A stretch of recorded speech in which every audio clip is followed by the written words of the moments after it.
नमस्कार साथियों, PHP college में आपका हार्दिक स्वागत है। आज हम पढ़ेंगे भारत के भूगोल में भारत के भौतिक प्रदेश। भारत के भौतिक प्रदेश के बारे में आज हम देखेंगे। उससे पहले जो पढ़ा था उन क्लासों में हमने भारत आकार, स्थिति, विस्तार, भारत का क्षेत्रफल और भारत के पड़ोसी देशों के बारे में हमने अध्ययन किया था। और उसी के साथ साथ जो भारत की जो अंतर्राष्ट्रीय सीमाएं हैं, जो देशों के साथ लगी हुई है, 7 देशों के साथ लगी हुई है, उनके बारे में भी हमने देखा था। और उसके आगे बढ़ते हैं हम और देखते हैं भारत के भौतिक प्रदेश। तो आज हम भारत के भौतिक प्रदेशों के बारे में अध्ययन करेंगे।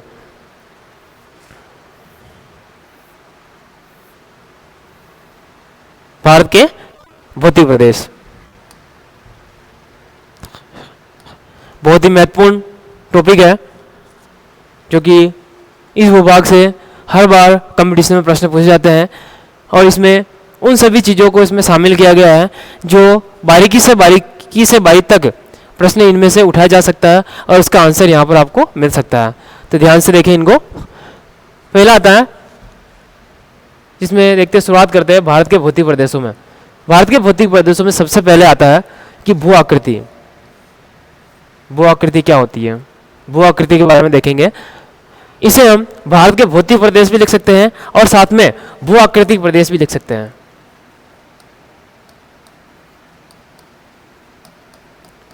भू आकृति प्रदेश है ना। अब इसमें बात आती है कि भू आकृति क्या होती है। भू आकृति किसे कहते हैं? तो बताया गया पर्वत, पठार एवं मैदानों के आकार एवं विकास की प्रक्रिया को क्या कहते हैं? भू आकृति कहते हैं। क्या कहते हैं? भू आकृति कहते हैं।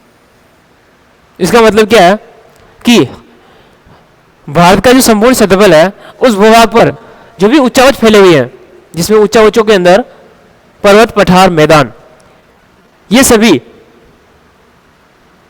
जो भूभाग है उनका आकार किस प्रकार से है और उनका विकास किस प्रकार हो रहा है, उनके विकास की प्रक्रिया को क्या कहा जाता है?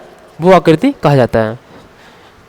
उसके बाद देखते हैं कि भारत के संपूर्ण क्षेत्रफल के, जो भारत का जो कुल क्षेत्रफल था, संपूर्ण क्षेत्रफल, वो था 32,87,263 वर्ग किलोमीटर।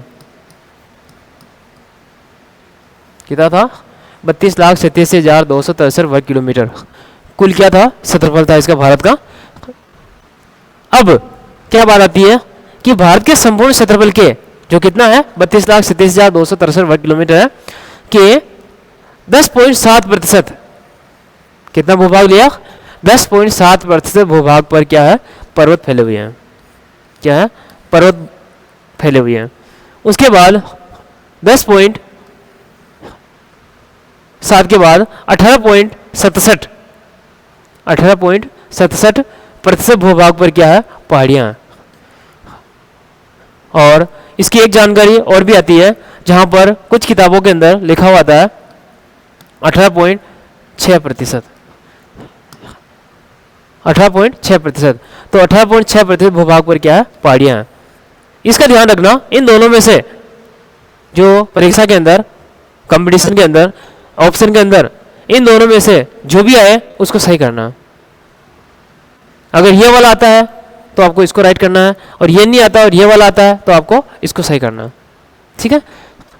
उसके बाद में क्या हो गया? 10.7% हो गया है जिसमें पर्वत है, और 18.67 है ना प्रतिशत भाग पर क्या है? पहाड़ियाँ आ गई है।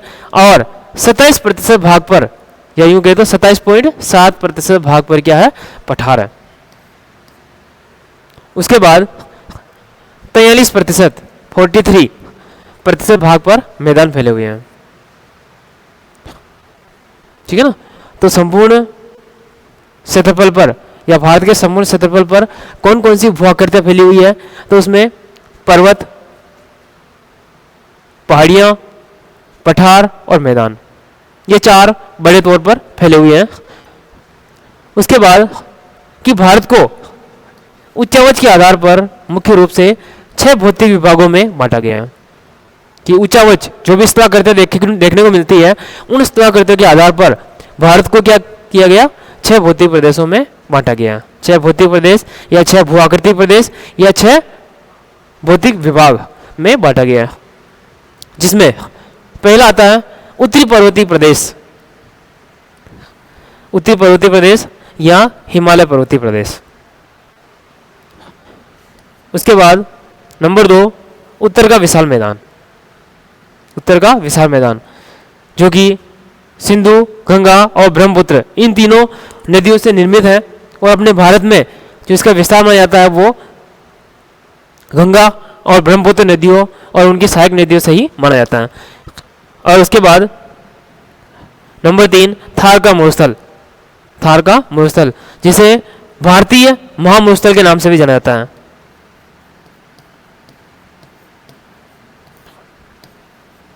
भारतीय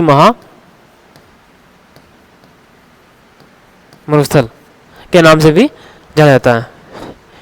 उसके बाद नंबर 4 प्रायद्वीपीय पठार, जो कि भारत के भौतिक प्रदेशों में क्षेत्रफल की दृष्टि से सबसे बड़ा भौतिक प्रदेश है, और इसका जो क्षेत्रफल बताया गया है वो क्षेत्रफल है लगभग 10 लाख वर्ग किलोमीटर, कि 10 लाख वर्ग किलोमीटर क्षेत्रफल पर केवल प्रायद्वीपीय पठार ही फैला हुआ है। उसके बाद नंबर 5 तटीय प्रदेश, तटीय प्रदेश के अंदर 2 मुख्य भागों को शामिल किया गया है, जिसमें पहला आता है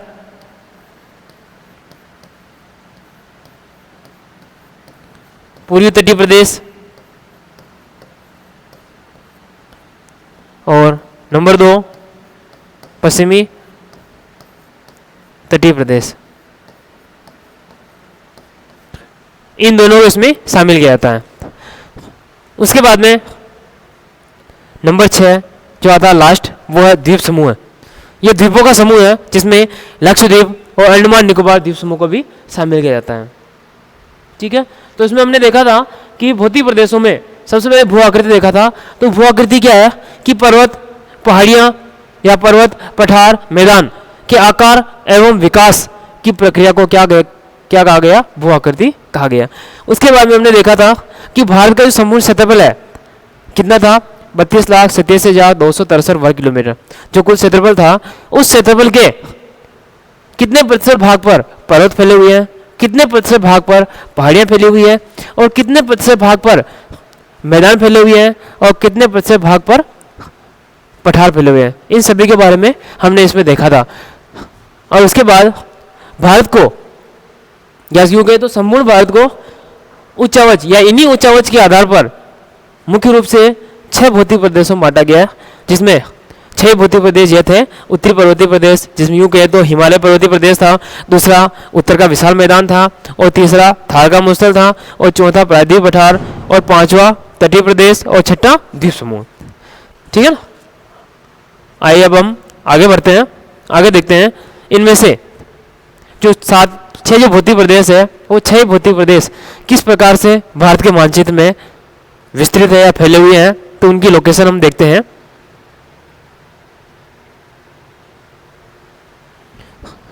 यह भारत का मानचित्र है, जिसमें यह बता रखा है कि यहां से ये वाला भाग है वो कहलाता है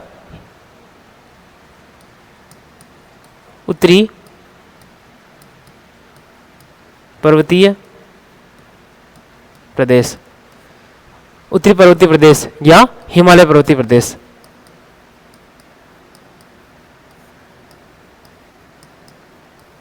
हिमालय पर्वतीय प्रदेश, ठीक है। उसके बाद में दूसरे नंबर पर आता है, यहां से इस प्रकार से फैला हुआ है, वो है उत्तर का विशाल मैदान, उत्तर का विशाल मैदान। उसके बाद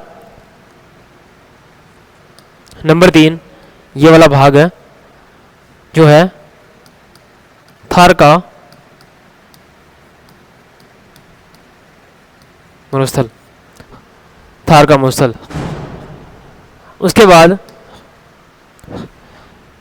यहाँ से इस प्रकार से एक त्रिभुजाकार आकृति में एक भूभाग फैला हुआ है। ये बीच में जो बचा हुआ भाग है वो कहलाता है प्रायद्वीपीय पठार।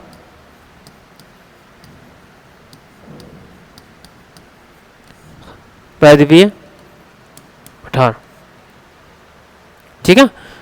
और उसके बाद में अगला आता है तटीय प्रदेश। तटीय प्रदेशों में ये वाला भाग और इधर वाला भाग, इन दोनों को इसमें शामिल किया गया है। जो इधर वाला भाग तो कहलाता है पूर्वी तटीय प्रदेश,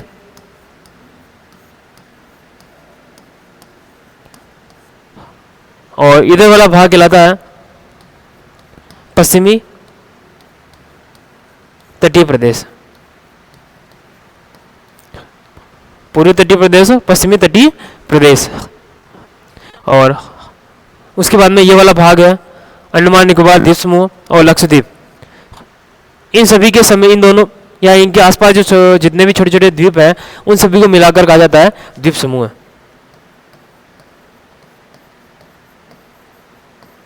ये हमारा छठा भौतिक प्रदेश है और इसको नंबर 5 दे देते हैं। 4, 3, 2 और ये 1।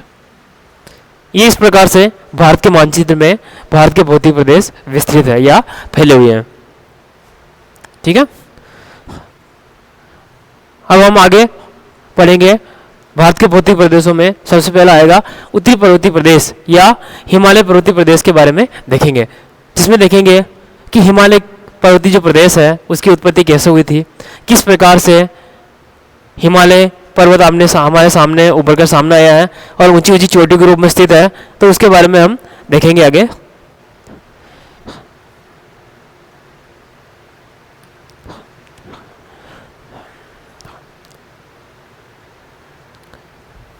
आइए आगे देखते हैं। पहला आता है हमारा पहला भौतिक प्रदेश है उत्तरी पर्वतीय प्रदेश या हिमालय पर्वतीय प्रदेश। उत्तरी पर्वतीय प्रदेश या हिमालय पर्वतीय प्रदेश। इसमें क्या बताया गया, सबसे पहले उत्पत्ति, कि हिमालय की उत्पत्ति किस प्रकार से हुई थी, कैसे हुई थी। तो इसमें बताया कि इंडियन प्लेट और यूरेशियन प्लेट, क्या कहा कि दो प्लेटें थी। कौन कौन सी थी, इंडियन प्लेट और यूरेशियन प्लेट। इन दोनों प्लेटों के क्या हुआ, आपस में टकराने से, इन दोनों के आपस में टकराने से इंडियन जो प्लेट थी उसका उत्तरी भाग, इंडियन प्लेट का उत्तरी भाग यूरेशियन प्लेट के नीचे धंस गया। जो भारतीय प्लेट थी या इंडियन प्लेट थी वो यूरेशियन प्लेट के नीचे धंस गई। टकराव के इस प्रभाव के बीच, टकराव के इस प्रभाव के बीच मतलब इन दोनों प्लेटों के बीच में एक समुद्र था, एक सागर था जिसका नाम था टेथी सागर। तो क्या बताया कि टकराव के इस प्रभाव के बीच टेथी सागर में विद्यमान अवसादों में वलन क्रिया से हिमालय पर्वत का निर्माण हुआ। बीच में जो अवसाद थे वो ऊपर उभर कर सामने आए और वो एक मोड़दार रूप में हिमालय की उत्पत्ति हुई है। इधर देखते हैं, जिसमें बताया गया, ये बताया गया यूरेशियन प्लेट और ये बताया गया इंडियन प्लेट। जो भारत वाला भाग बताया गया इसमें, इसको बताया इंडियन प्लेट, ये यूरेशियन प्लेट और ये इंडियन प्लेट। इसमें यूरेशियन प्लेट को किसका भाग बताया, लारेशिया या अंगारलैंड का भाग बताया। ये लारेशिया और अंगारलैंड क्या थे, इसमें क्या है कि प्राचीन काल में ये जो स्थल भाग थे वो आपस में एक दूसरे से जुड़े हुए थे और पूरा ही स्थल भाग एक ही भूभाग था, जिसको वेगनर महोदय ने, अल्फ्रेड वेगनर महोदय ने उसको नाम दिया था पेंजिया नाम, पेंजिया नाम दिया था। और उन्होंने बताया कि कुछ समय पश्चात उसमें क्या हुआ, विभाजन हुआ। विभाजन होने से वो दो भागों में बंट गया था। दो भागों में बंटने से उत्तर वाला भाग लारेशिया कहलाया और दक्षिण वाला भाग गोंडवाना कहलाया। तो भारत जो हिस्सा था वो भारत गोंडवाना का हिस्सा था और यूरोप वाले भाग था यूरेशिया, यूरोप और एशिया वाला भाग वो किसका भाग था, यूरेशिया वाला भाग। सो लारेशिया वाला भाग था, इसलिए उसे यूरेशियन प्लेट का नाम दिया। तो इनमें बताया ये दोनों इस प्रकार से, ये जो एरो है वो ये बताते हैं कि इन दोनों प्लेटों में जो गति हो रही है वो आमने सामने तरफ हो रही है। तो क्या है, इन दोनों प्लेटों के टकराने से अभिसरण हुआ। अभिसरण मतलब एक दूसरे की तरफ गति करना। अभिसरण हुआ, अभिसरण होने से बीच में जो तैतीस सागर था, ये वाला भाग तैतीस सागर, इनमें क्या हुआ, वलन पड़ गए। जैसे इन दोनों के आपस में टकरा, ये दोनों आपस में टकराई प्लेटें, और टकराने से ये जो मलबा था वो पिचक कर ऊपर बाहर उठा और वो इस प्रकार से मोड़ के रूप में उभर कर सामने आया, जो वर्तमान में क्या बन गया, हिमालय बन गया। ठीक है, इसी को हम एक छोटे से वीडियो क्लिप के माध्यम से समझने का प्रयास करते हैं कि किस प्रकार से प्लेटें आपस में टकराती है और किस प्रकार से जो तैतीस सागर में जो अवसाद है वो किस प्रकार से पिचक कर ऊपर वलन के रूप में उभर कर सामने आते हैं और वर्तमान में हिमालय पर्वत का रूप धारण करते हैं। ये देखते हैं, ये इसके अंदर ये वाला जो भाग जा रहा है वो है हमारा इंडिया या भारत, जिसे कहा गया है इंडियन प्लेट, है ना, या भारतीय प्लेट, जो उत्तर की तरफ गति कर रहा था।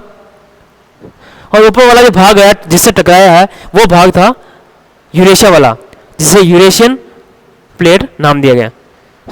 और दोनों के टकराने से इस प्रकार से क्या हुआ, जो मलबा था वो पीछे कर ऊपर बाहर आया, बाहर आने से इस प्रकार से पर्वतों का रूप धारण किया, जो कि मोड़ के रूप में। इस प्रकार से देखते हैं तो इस प्रकार से इसमें क्या है, मोड़ पड़े हुए हैं। और हिमालय के अंदर बहुत ऊंची ऊंची चोटियां हैं जो वर्ष भर या यूं कहे तो पूरे वर्ष भर बर्फ से ढकी हुई रहती है। इसी कारण हिमालय के ऊंचाई वाले भाग को बर्फीला हिमालय के नाम से भी जाना जाता है, या बर्फीला हिमालय भी कहते हैं। और यहाँ तक कि हिमालय की सबसे ऊंची चोटी जो माउंट एवरेस्ट है वो भी बर्फ से ही ढकी हुई रहती है, इसीलिए हिमालय वाले भाग को बर्फीला हिमालय के नाम से जाना जाता है। ठीक है, तो इस प्रकार से हमने देखा था कि दो प्लेटें, यूरेशियन प्लेट और इंडियन प्लेट, आपस में एक दूसरे की तरफ गति करी थी और गति करने से दोनों आपस में टकराई और टकराने से बीच में से जो मलबा था वो एक मोड़ के रूप में उभर कर सामने आया और हिमालय का रूप धारण किया उसने। उसके बाद में हिमालय के ढलान के बारे में देखते हैं कि हिमालय जो पर्वत है उसका ढलान किस तरफ ज़्यादा ढलान है या तीव्र ढाल है और किस तरफ मंद ढाल है, उसके बारे में देखते हैं। तो इसमें बताया है कि हिमालय का उत्तरी ढाल, या यूं कहते हो कि भारत हिमालय का जो उत्तरी वाला भाग है उस भाग का जो ढलान है वो अवतल है। अवतल मतलब मंद ढाल वाला, ये बताया गया। इस प्रकार से आकृतियां बता रखी है, बनाई गई, जिसमें ये बता रहे हैं कि इस प्रकार से उत्तर वाले भाग में इस प्रकार का ढलान है, मतलब मंद ढाल है। मंद ढाल को कहते हैं अवतल ढाल, जो आता है तिब्बत वाले क्षेत्र की तरफ ये आता है। जो भारत का जो ऊपर वाला भाग है वो है तिब्बत, उसकी तरफ मंद ढाल है, तो वहां से वो लोग आसानी से इसके ऊपर चढ़ सकते हैं। लेकिन हिमालय का जो दक्षिणी ढाल है, यूं कहे कि हिमालय का जो दक्षिण वाला भाग है जो हमारे भारत की तरफ पड़ता है, उधर जो ढलान है वो है उत्तर ढाल, जो कि भारत की तरफ है। उत्तर ढाल इस प्रकार से ये चित्र बनाया है, जिसमें उत्तर ढाल मतलब खड़ा ढाल, खड़ा मतलब तीव्र, जिससे भारत की तरफ से हिमालय जो पर्वत श्रेणी है उसके ऊपर चढ़ना मुश्किल होता है। ठीक है, उसके बाद में जो हमने देखा था हिमालय की उत्पत्ति हुई थी, जो प्लेटें आपस में टकराई थी। तो इस प्रकार से हिमालय की उत्पत्ति के संबंध में कुछ विद्वानों ने अपने अपने विचार रखे थे, जिसमें एक भूगोलवेत्ता ने सिद्धांत दिया था जिसका नाम था भूसंनति सिद्धांत। और भूसंनति सिद्धांत में बताया गया था कि दो स्थल भाग थे, उनके बीच में खाई थी। भूसंनति मतलब खाई थी, उसमें धीरे धीरे स्थल भाग से नदियाँ बहकर आई थी और धीरे धीरे अपने साथ कंकड़ पत्थर लेके आई थी और मलबे को उसके अंदर क्या कर दिया, जमा करती गई। और फिर कुछ समय बीतने के बाद अचानक से उसमें क्या हुई, गति हुई। गति होने से बीच में जो लावा था, बीच में जो मलबा था वो पीछे कर उभर कर सामने आया। जो कि हिमालय अभी वर्तमान में हिमालय की स्थिति को बताता है। उसके बाद में एक सिद्धांत आया था प्लेट विवर्तनिक सिद्धांत।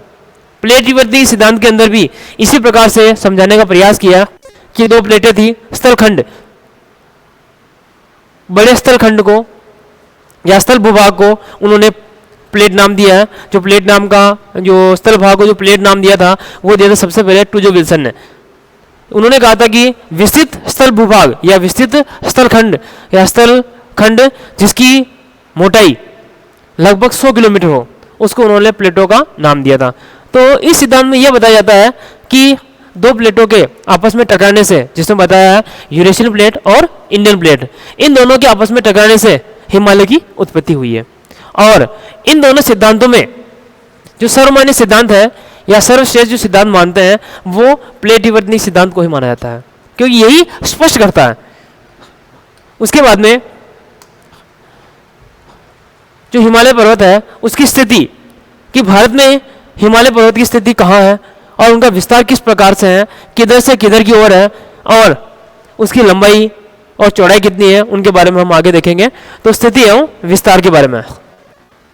तो इसमें बताया है कि हिमालय पर्वत भारत की उत्तरी सीमा में, कि भारत जो है उसके उत्तर वाले भाग में, उत्तरी सीमा में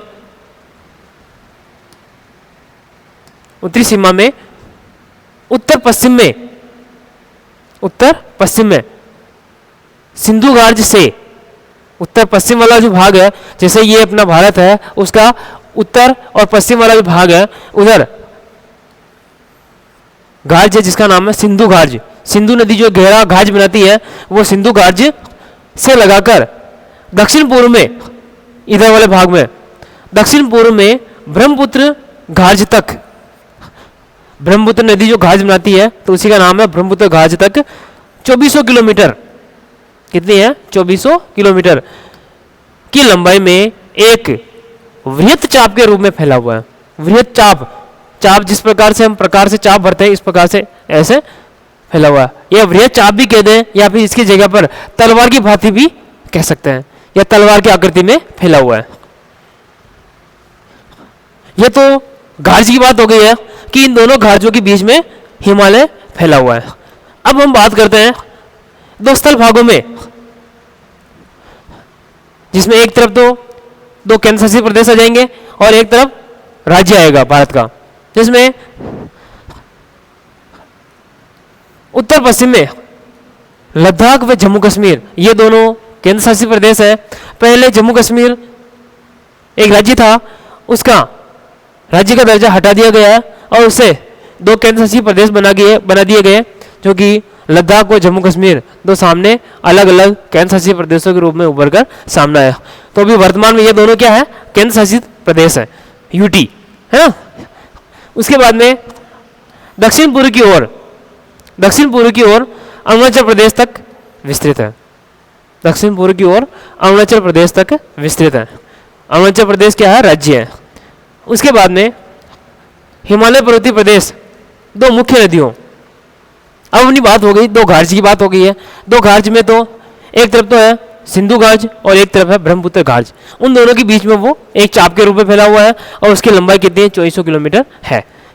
उसके बाद में दो स्थल भागों की बात हुए तो स्थल भागों में एक तरफ तो केंद्र शासित प्रदेश है और एक तरफ राज्य है। तो उत्तर पश्चिम में तो लद्दाख और जम्मू कश्मीर है और इधर पूर्व की तरफ या यूं के दक्षिण पूर्व की तरफ जो भाग है वो है अरुणाचल प्रदेश का। अब आती है दो नदियां, कि भारत की दो मुख्य नदियां हैं या भारत से बहने वाली दो मुख्य नदियां हैं जो भी हिमालय की सीमा का निर्धारण करती है या हिमालय की सीमाओं का निर्धारण करती है, जिसमें उत्तर पश्चिम वाला भाग अर्थात लद्दाख व जम्मू कश्मीर वाला भाग है ना। तो उत्तर पश्चिम में सिंधु नदी के मोड़ से, मतलब सिंधु नदी इसकी उत्तर पश्चिमी सीमा बनाती है, किसकी, हिमालय की। और दक्षिण पूर्व में ब्रह्मपुत्र नदी, मतलब दक्षिण पूर्व की तरफ ब्रह्मपुत्र नदी हिमालय पर्वतीय प्रदेश की सीमा बनाती है, कि ब्रह्मपुत्र नदी के बीच फैला हुआ है, ठीक है ना। तो सिंधु नदी से लगाकर ब्रह्मपुत्र नदी, इन दोनों के मोड़ के बीच में हिमालय फैला हुआ है। उसके बाद हिमालय पर्वतीय प्रदेश मुख्य पर्वतों, अब पर्वतों की बात की जाए कि ऐसे कौन से दो पर्वत हैं जो हिमालय पर्वतीय प्रदेश की सीमा का निर्धारण करते हैं या सीमा को निर्धारित करते हैं, जिसमें उत्तर पश्चिम मतलब जम्मू कश्मीर और लद्दाख वो वाला क्षेत्र, उस तरफ क्या है एक पर्वत है जिसका नाम है नंगा पर्वत। कौन सा पर्वत है? नंगा पर्वत है। नंगा पर्वत है और उसकी ऊंचाई बता रखी है 8,126 मीटर कि समुद्र तल से 8,126 मीटर ऊंचा है।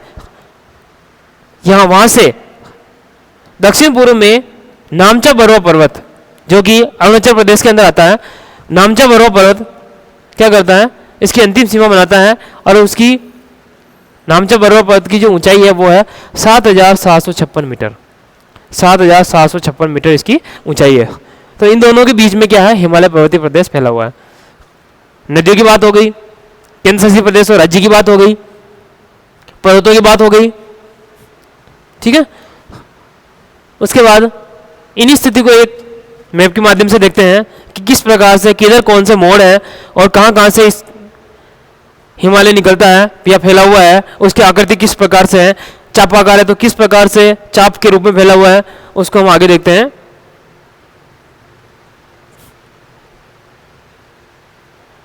ये इस प्रकार से बता रखा है कि एक चाप के रूप में इस प्रकार से क्या हुआ, फैला हुआ है, हिमालय फैला हुआ है, जिसमें एक और ये दो किनारे बताए गए हैं या मोड़ बताए गए हैं, जिसमें इधर तो है सिंधु घार्ज और इधर ब्रह्मपुत्र घार्ज। तो हिमालय दो प्रमुख घार्जों के बीच में फैला हुआ है, जिसमें उत्तर पश्चिम में सिंधु घार्ज और दक्षिण पूर्व में ब्रह्मपुत्र घार्ज, इन दोनों के बीच में फैला हुआ है। उसके बाद में दो पर्वतों के बीच में फैला हुआ है, जिसमें यही इसी जगह पर एक पर्वत है जिसका नाम है नंगा पर्वत,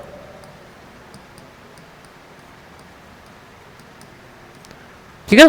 और इधर दक्षिण पूर्व की तरफ यहां पर जो पर्वत है उसका नाम है नामचा बरुआ।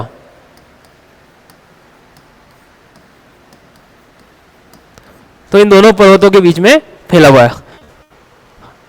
घार्ज की बात हो गई, पर्वतों की बात हो गई, और दो नदियां, इसी जगह से एक नदी निकलती है जिसका नाम है सिंधु नदी। कौन सी नदी है?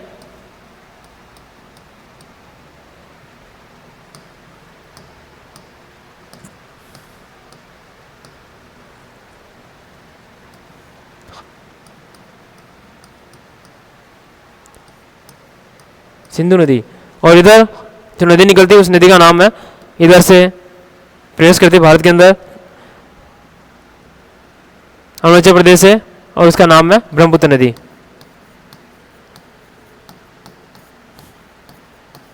ठीक है।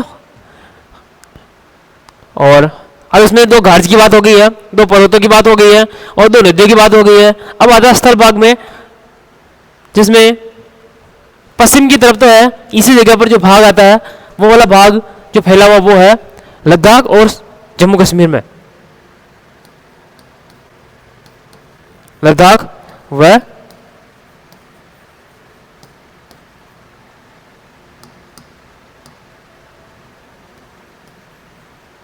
जम्मू कश्मीर, और इधर वाला भी भाग आता है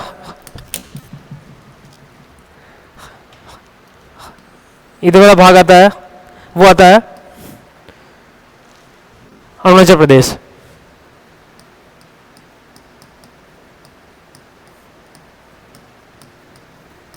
अरुणाचल प्रदेश, इन दोनों के बीच में ये हिमालय फैला हुआ है। और इसमें बताया है कि इसका जो ढलान है वो उत्तर की तरफ उत्तर ढाल के रूप में है, जो इधर क्या फैला हुआ है, तिब्बत का पठार। और भारत का जो दक्षिण वाला भाग है, इधर का जो ढलान है वो क्या है, उत्तर ढाल के रूप में है। उत्तर ढाल मतलब तीव्र ढाल या खड़ा ढाल, और अवतल में मंद ढाल। तो इधर से आने वाले जो व्यक्ति है वो आसानी से इसकी चढ़ाई कर सकते हैं, और इधर से जाने वाले व्यक्ति आसानी से चढ़ाई नहीं कर सकते हैं, उनके सामने मुसीबत आती है। और यहाँ से यहाँ तक जो फैला हुआ है, इसकी जो कुल लंबाई बता रखी है यहाँ से यहाँ तक, वो है 2400 किलोमीटर, लगभग 2400 किलोमीटर, 2400 किलोमीटर में फैला हुआ है। ठीक है, नदियों की बात हो गई, दो पर्वतों की बात हो गई, दो नदी मोड़ की बात हो गई, और दो स्थल भागों की बात हो गई, जिसमें एक राज्य है और एक तरफ दो केंद्रशासित प्रदेश हैं, उनकी बात हो गई। अब हम आगे देखते हैं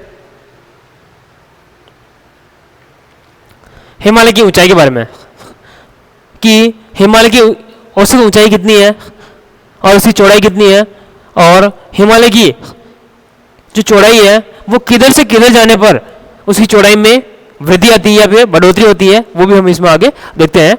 तो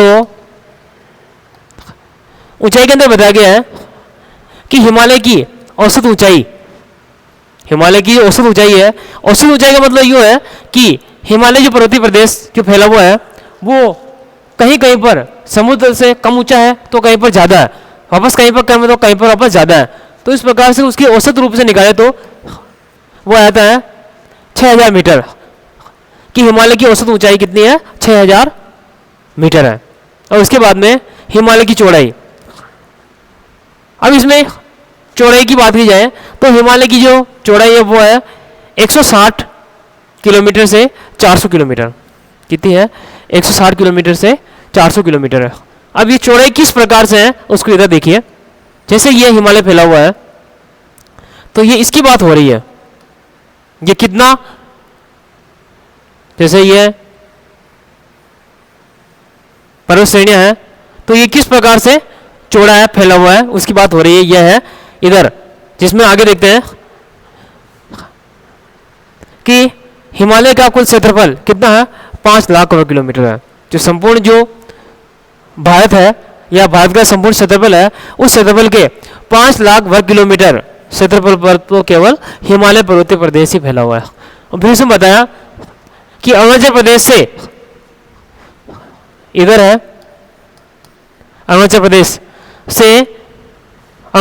से मतलब पूर्व से, ये पूर्व वाला भाग है, और जम्मू कश्मीर व लद्दाख जो कि पश्चिम वाले भाग में स्थित है की ओर जाने पर, जैसे कि इधर हम बढ़ते हैं तो क्या होता है, हिमालय की चौड़ाई बढ़ती जाती है। हिमालय की चौड़ाई क्या होती है, बढ़ती जाती है। जैसे माना कि इस तरफ क्या थी, 160 किलोमीटर थी, तो आगे यहां पर इस वाले भाग में जाने पर इसकी 400 किलोमीटर इसकी चौड़ाई हो जाएगी।